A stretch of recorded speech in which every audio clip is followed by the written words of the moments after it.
Saúdo a todos com a graça e a paz do nosso Senhor Jesus. Sejam todos bem-vindos. Abram comigo as suas Bíblias no livro de Ruth, capítulo 1, dos versos 18 ao 22.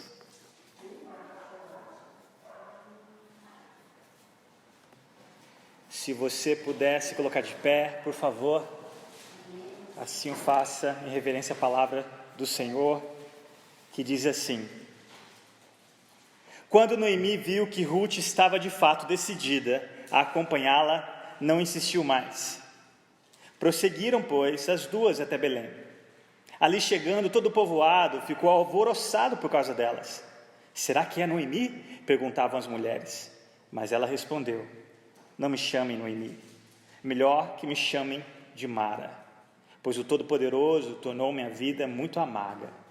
De mãos cheias eu parti, mas de mãos vazias o Senhor me trouxe de volta. Por que me chamam Noemi? O Senhor colocou-se contra mim, o Todo-Poderoso me trouxe desgraça. Foi assim que Noemi voltou das terras de Moabe, com sua nora Ruth, a moabita. Elas chegaram a Belém no início da colheita da cevada. Você pode se assentar. Hoje iremos finalizar o primeiro capítulo deste livro de Ruth. Nós vimos na semana passada a difícil situação que Noemi e suas duas noras a caminho de Belém. Durante esse retorno, Orfa mudou de ideia, voltou para o seu povo, voltou para o seu Deus, enquanto Ruth se apegou firmemente a Noemi e fez uma das declarações mais belas de fidelidade em toda a Escritura. Mas observe comigo a partir do verso 18, que eu acabei de ler, diz o seguinte: Quando Noemi viu que Ruth estava de fato decidida a acompanhá-la, não insistiu mais. Curiosamente que diante dessa declaração dos versos 16 e 17 de Ruth, nós não ouvimos simplesmente nada dos lábios de Noemi, nem um obrigado, nem mesmo que bom que pelo menos eu vou ter alguém para me ajudar nesse retorno difícil. Não havia nem sequer fico muito satisfeito com a sua fidelidade, nada disso. E meus irmãos, literalmente, no hebraico, o final do verso 18, quando você lê na sua Bíblia, não insistiu mais, literalmente no hebraico, ela parou de falar com Ruth. Sabe quando você pune alguém pelo silêncio? É exatamente o que Noemi fez com Ruth. Ela parou de falar com aquela nora até o retorno a Belém. E eu pergunto para você, não é de espantar que depois dessas palavras, os versos 16 e 17 de Ruth, palavras que você poderia colocar numa moldura e colocar na sua parede, palavras que são utilizadas até hoje numa cerimônia de casamento, palavras como essa, nós não ouvimos nem sequer nada nos lábios de Noemi. No entanto, Noemi, em seu silêncio, de forma paradoxal, fala muito alto, demonstrando o estado do seu coração. E hoje à noite nós vamos ver qual que é verdadeiramente a situação do coração de Noemi. Em outras palavras, a amargura. Veremos claramente nos versos seguintes, quando finalmente ela chega a Belém, acompanhada de Ruth, e quando as pessoas questionam se de fato era aquela mulher que há 10 anos ninguém sabia do seu paradeiro. Verso 19: Prosseguiram, pois, as duas até Belém. Ali chegando, todo o povoado ficou alvoroçado por causa delas. Será que é Noemi? Perguntavam as mulheres. Será que é Noemi? Perguntavam as mulheres. Uma década havia se passado. Noemi não apenas havia mudado a sua aparência, porque 10 anos, muita coisa pode acontecer com a nossa fisionomia, mas Noemi não apenas mudou a sua aparência. A sua personalidade não era mais a mesma. Não é mais aquela mulher que havia saído 10 anos atrás de Belém. E agora é uma outra mulher que volta a Belém, depois desses episódios, desses tristes acontecimentos que ali ela sofreu em Moabe. Será que é Noemi? Mas olha que interessante, Noemi revela aqui, detalhe, até agora ela ignorou Ruth com o silêncio, e olha a oportunidade que ela tem para falar, ela expõe exatamente o que estava cheio o seu coração. A boca fala o que está cheio o seu coração. E olha as palavras de Noemi. Verso 20, mas ela respondeu: não me chamem Noemi, chame-me Mara, pois o Todo-Poderoso tornou minha vida muito amarga. Hoje em dia, depois que você atinge a idade adulta, se o seu nome causa algum constrangimento, você tem o direito de mudá-lo. Mas é interessante que na Bíblia, nas Escrituras, o nome de alguém tem grande importância e frequentemente revela algo sobre aquela pessoa que o carrega. Hoje de manhã nós vimos isso acerca do próprio Deus, os seus nomes, dos quais ele revela o seu caráter, quem ele é, especialmente lá em Êxodo, capítulo 3, verso 14, quando ele se revela para Moisés: eu sou o que sou. Mas não é diferente com outros personagens da Bíblia. Nós estudamos aqui nas quartas a oração de Ana, uma oração humilhante, submissa à vontade de Deus, e quando ela recebe até então o seu pedido, ela devolve a Deus. Nós vimos e aprendemos com Ana que ela estava mais interessada no abençoador do que na bênção, e Samuel carrega esse significado daquele momento da vida de Ana, que significa: do Senhor eu pedi, do Senhor eu devolvi. Noé também significava descanso. Em meio, leia Gênesis capítulo 6, em meio àquele período horrendo, eles acreditavam que o Senhor ia trazer descanso, e é esse o nome que eles colocam em Noé. Tanto é que Deus usa a vida de Noé para a construção da arca, e mais tarde simbolizava o descanso que nós iríamos receber apenas em Cristo Jesus. Mas qualquer nome que seja, a Bíblia traz essa carga, revela algo acerca da pessoa que possui o nome. E ao retornar para Belém, Noemi resume a sua experiência enquanto esteve fora, em solos moabitas. E ela pede agora para ser chamada não mais de Noemi, a propósito, agraciada. Ela não quer mais ser chamada ou reconhecida como agraciada, ela quer ser reconhecida como Mara, ou seja, amarga. Não me chamem mais de Noemi, agradável. Em vez disso, me chamem de Mara, amarga. Qual foi a razão dela em se sentir assim a ponto de querer mudar o próprio nome? O que levaria alguém a não ouvir mais agraciada, assim como Isaac, que significa riso? Agora ela não quer ser reconhecida ou lembrada como algo que traz alegria, pelo contrário, que traz ela à memória algo amargo, algo triste. Por que alguém faria uma coisa dessas? E olha que interessante, nós vemos aqui que ela põe a culpa em alguém, 2 vezes, na verdade 4 vezes ela vai mencionar quem é o responsável disso tudo. No final do verso 20, pois o Todo-Poderoso tornou a minha vida amarga. E ela descreve essa experiência mais de uma vez, de quem foi a culpa. Olha o verso 21.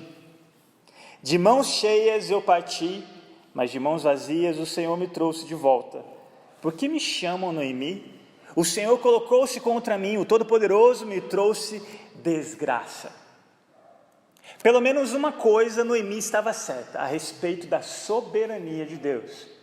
Ela estava equivocada quanto às razões, mas ela estava certa acerca da soberania de Deus no decorrer de tudo aquilo. Ela menciona a esse respeito 4 vezes, observe comigo: o Todo-Poderoso tornou a minha vida amarga, o Senhor me trouxe de volta, o Senhor colocou-se contra mim, e por último, o Todo-Poderoso me trouxe desgraça. A soberania de Deus é reconhecida por Noemi nessas palavras: o Todo-Poderoso. Deus é de fato o Todo-Poderoso. Ele é aquele responsável pela morte de um pardal. Ele é aquele responsável pelo seu cabelo branco. Ele é o responsável por cada ser que respira, por cada ser que deixa de respirar. Ele é o responsável por guiar a vontade do coração do homem mais poderoso do planeta, como um curso de um rio, para fazer a vontade dele e seus santos propósitos. Ele é o Todo-Poderoso. Ele é o responsável tanto pelo Congresso Nacional do país mais forte, até quanto o recipiente da sua cozinha. Ele é o responsável pelo resultado do dado que você joga. Não existe acaso, o que as pessoas comumente conhecem como sorte. Nós, cristãos, não acreditamos no acaso. Nós acreditamos na soberania, na providência de Deus. Nada, absolutamente nada, no decorrer do curso da história acontece sem que Deus assim permita, sem que Deus assim decrete. Nisso ela tinha razão. Mas o que adianta você conhecer a soberania de Deus se isso de alguma forma te leva ao equívoco de não reconhecer as escolhas erradas que você fez e culpá-lo, quando você deveria assumir a sua responsabilidade? Nós vimos isso na primeira mensagem, acerca de Elimeleque, lembram? Da soberania de Deus e a escolha, a responsabilidade das escolhas que nós temos. E para piorar, Noemi avalia o seu retorno para Belém como não tendo absolutamente nada. Saí de mãos cheias, voltei de mãos vazias. Agora, meus irmãos, se coloquem no lugar de Ruth.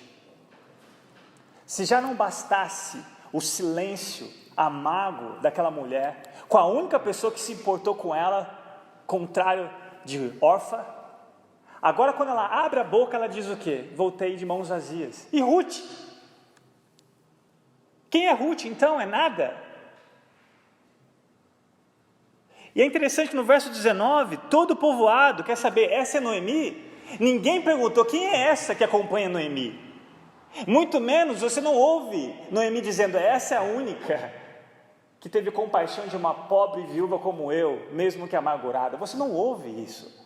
Você não ouve nem sequer Noemi apresentando quem é Ruth. Porque nós já vimos quais eram as razões pelo qual ela se envergonharia até mesmo de Ruth voltar para casa. De Ruth voltar com ela para Belém. Mais uma vez percebemos nas palavras de Noemi, nenhum arrependimento, nenhuma experiência de arrependimento genuína. Ela poderia estar voltando para sua terra natal somente em corpo, mas não estava exatamente retornando ao Senhor com o espírito quebrantado, ou um coração contrito. Nós não ouvimos Noemi dizer, como salmista, eu conheço as minhas transgressões, e o meu pecado está sempre diante de mim. Serás tido por justo no teu falar e puro no teu julgar.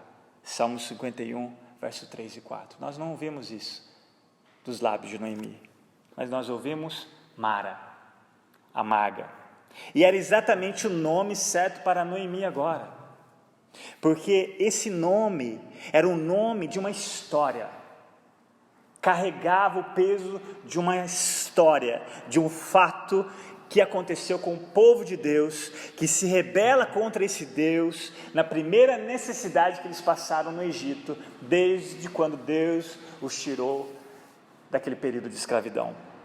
Foi em Mara, no deserto, quando o povo de Deus, já fora do Egito, se queixam, culpam o Senhor, porque não podiam beber daquela água. Êxodo 15, verso 23 e 24.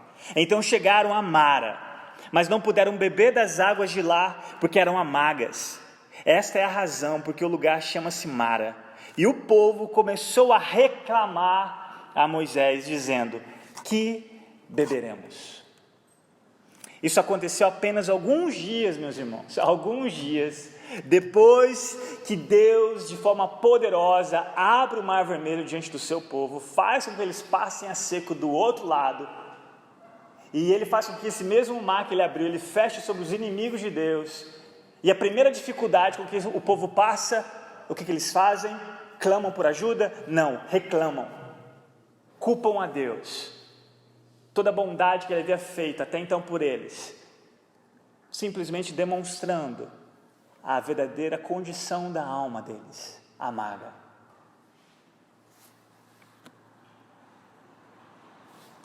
Assim como seus ancestrais, Noemi estava indignada com Deus. Seu coração ficou duro, amargo, em relação a toda a bondade de Deus. E ao mesmo tempo ressentia das consequências das suas próprias escolhas. Talvez você me pergunte, mas pastor, Elimeleque que tomou a decisão, Noemi não foi uma boa esposa em se submeter? Talvez, mas Noemi não poderia ser uma mulher que orasse? Noemi não poderia ser a mulher do Salmo 31, que com o seu conselho poderia edificar a sua própria casa? Nós não vemos nada disso no texto. Por alguma razão é omitido. Mas use a sua imaginação. Será que Noemi, se tivesse agido como uma mulher temente a Deus, que amasse mais a Deus do que as decisões, as consequências do seu marido, não apareceriam nesse livro? Será que Deus iria omitir isso? Será que o silêncio é por acaso? Eu não acredito. Eu não acredito. Eu concluo esse capítulo com algumas considerações práticas para as nossas vidas. Primeira, que eu gostaria que você memorizasse: não podemos controlar as circunstâncias da vida, mas podemos confiar no caráter soberano de Deus, na forma de como respondemos a estas circunstâncias. Vou repetir. Primeira consideração prática desses versículos: não podemos controlar as circunstâncias da vida, mas podemos confiar no caráter soberano de Deus, na forma de como respondemos a estas circunstâncias. Já ouviram a frase: se a vida lhe der um limão, faça uma limonada?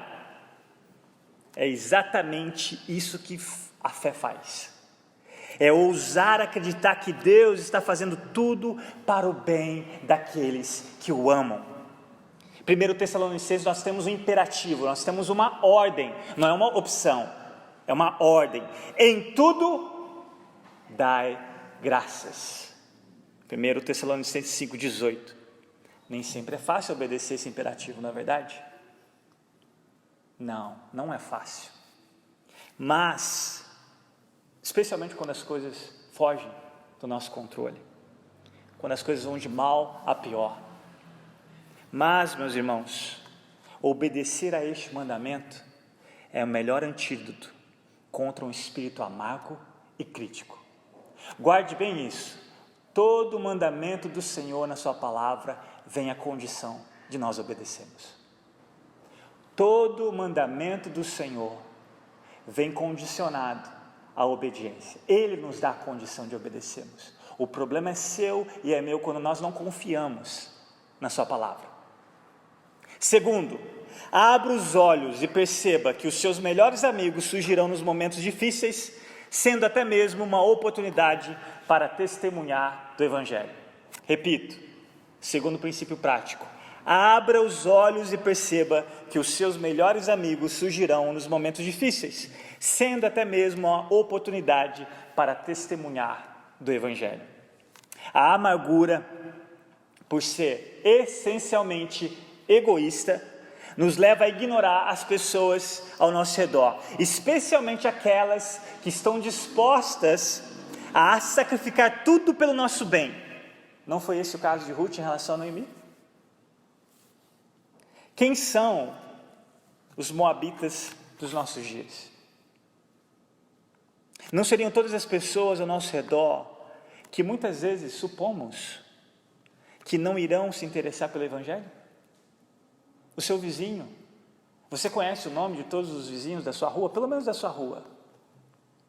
Você conhece? Não sei quanto tempo você mora. Se você não conhece, por que não?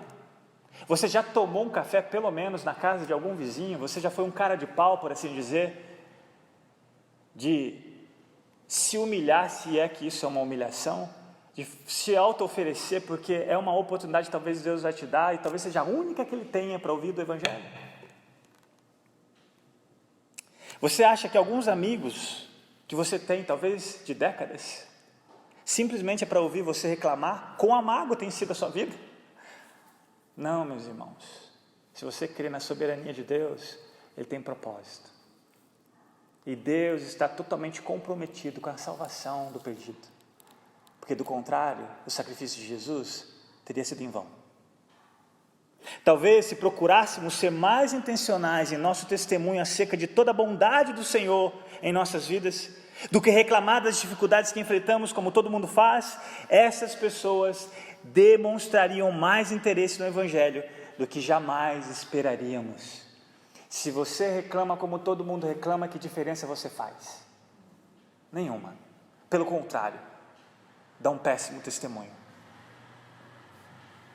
Terceira e última consideração: não seja tão cego pela amargura a ponto de culpar a única pessoa que pode te livrar dela.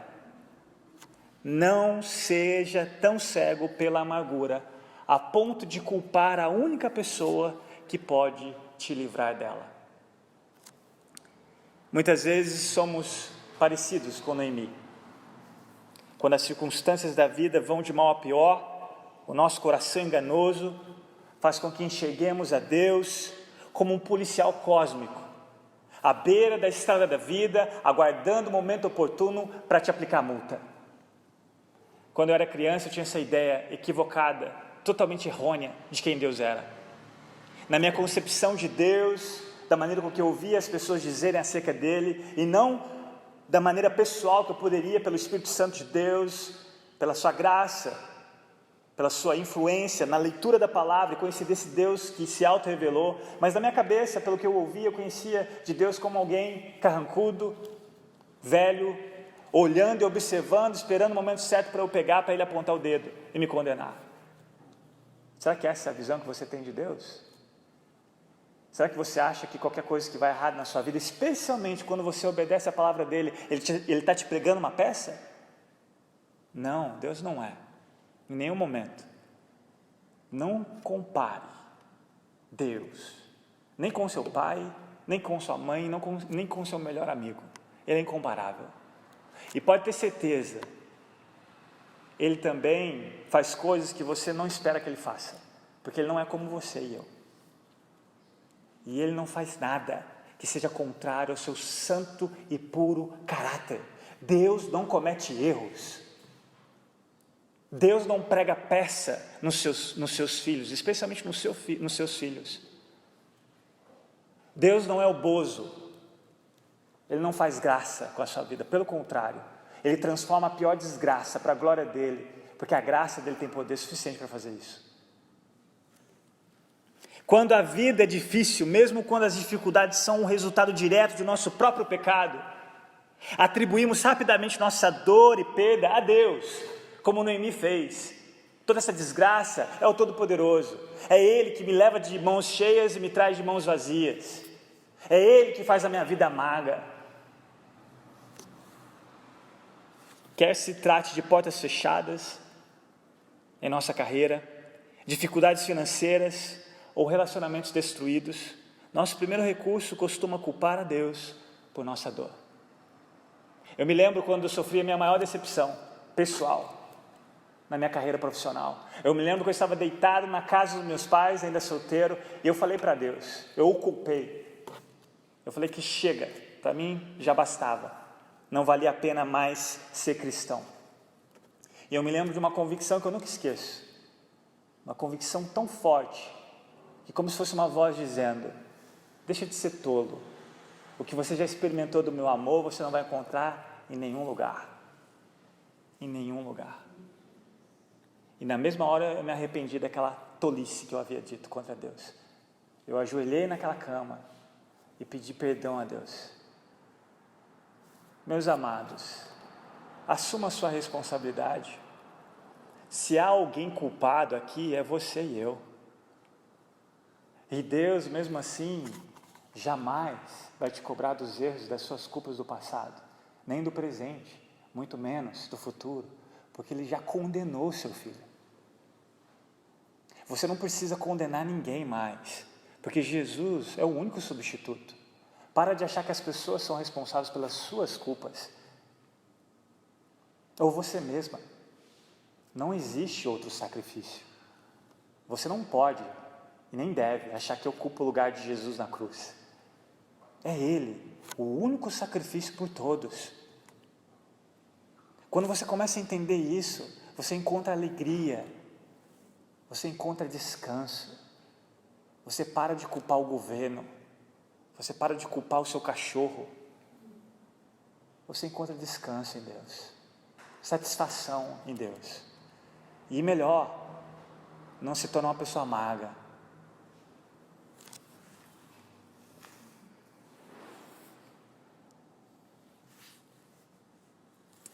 Olha a citação de Piper: quando nós culpamos a Deus pelas circunstâncias ou pelas consequências das nossas escolhas. Abre aspas. Quando decidimos que Deus está contra nós, geralmente exageramos nossa falta de esperança.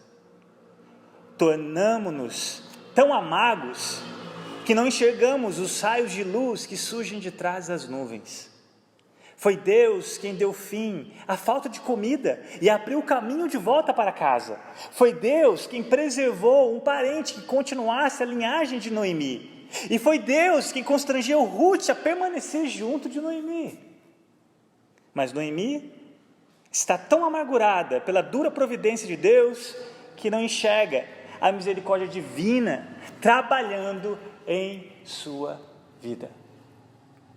Meus amados irmãos, observem que se não fosse o vazio de Noemi, ela jamais deixaria Moabe. Deus jamais vai nos encher até que Ele nos esvazie de nós mesmos. Graças a Deus pelo vazio de Noemi, porque só assim Ele pôde trazê-la de volta. Se ela tivesse ficado satisfeita, por assim dizer, de mãos cheias, como ela pensava, em Moabe, Noemi teria perdido a bênção muito maior de um lugar nobre na história da redenção. Olha comigo, o último versículo, o 22, especialmente como ele encerra. Foi assim que Noemi voltou das terras de Moabe. Olha só o autor, não deixe de mencionar quem? Com sua nora Ruth, a moabita. Elas chegaram a Belém no início da colheita da cevada. No início da colheita da cevada. Noemi estava tão envolvida com o que havia perdido, no entanto, que ainda não conseguia ver o tesouro muito maior que ela havia recebido com aquela pobre moabita. Um sinal da graça de Deus para com ela, especialmente na época com que elas voltam, no início da colheita da cevada. Uma época em que a comunidade expressava alegria e louvor a Deus por sua bondade. Aqui inicia a primavera. Uma época de nova vida, um novo começo. Nós vamos ver que a partir do capítulo 2, Noemi está prestes a recomeçar a sua caminhada com Deus, pois este Deus é o Deus dos recomeços. Você crê nisso? Eu encerro com Isaías, capítulo 43, versículo 18 e 19. Que o Senhor fale ao seu coração, porque o que é infalível aqui não é o que eu falo, é o que a palavra fala. Espero que você aprenda a confiar no Senhor, especialmente se esquecendo das coisas que para trás ficaram. Abandone uma maldita nostalgia que nós temos da saudade do passado. E olha o que Deus diz em Isaías 43, verso 18 ao 19. Esqueçam o que se foi. Não vivam no passado. Vejam, estou fazendo uma coisa nova. Ela já está surgindo. Vocês não a percebem? Até no deserto vou abrir um caminho e riachos no ermo. Vamos orar? Pai, nós te agradecemos pela tua palavra. Pedimos que teu Espírito Santo venha instigar em nosso coração se há alguma raiz de amargura. Hebreus nos diz que nós precisamos tomar muito cuidado, porque a amargura não só afeta nós, mas contamina outros. Pai, hoje à noite nós temos o privilégio e a oportunidade de participarmos da Santa Ceia. Que Teu Espírito Santo possa nos levar o autoexame. Que Teu Espírito Santo possa nos ajudar a colocar em prática esses 3 princípios, onde o Senhor nos ajude a não sermos cegados pela amargura a ponto de culpá-lo, e não temos a coragem, a condição de reconhecer a nossa responsabilidade, especialmente das consequências que nós colhemos nas nossas escolhas. Nós também pedimos que o Senhor nos conceda a graça de não perdermos a oportunidade das pessoas que o Senhor tem colocado no nosso caminho. Pessoas que talvez se tornarão nossos melhores amigos. E o Senhor tem nos dado o privilégio também de testemunharmos o Evangelho na vida dessas pessoas. Oramos que o Senhor nos dê a condição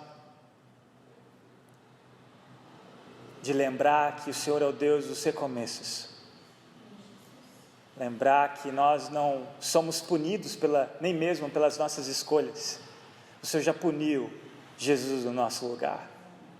Nós jamais podemos ser tolos a ponto de pensar que somos um sacrifício digno. Só Cristo foi o sacrifício digno. E nós oramos que o Senhor nos ajude a como lidar com as nossas frustrações, com as nossas decepções, com as portas fechadas, com os nossos conflitos interpessoais. Ajuda-nos, Pai, a vermos com esperança, a confiarmos no Senhor. Que a Tua soberania seja algo que traga descanso aos nossos corações e não amargura. Ajuda-nos, Pai, para a glória, louvor do Teu precioso nome, que nós oramos e Te agradecemos pela Tua palavra nessa noite. Em Cristo Jesus. Amém.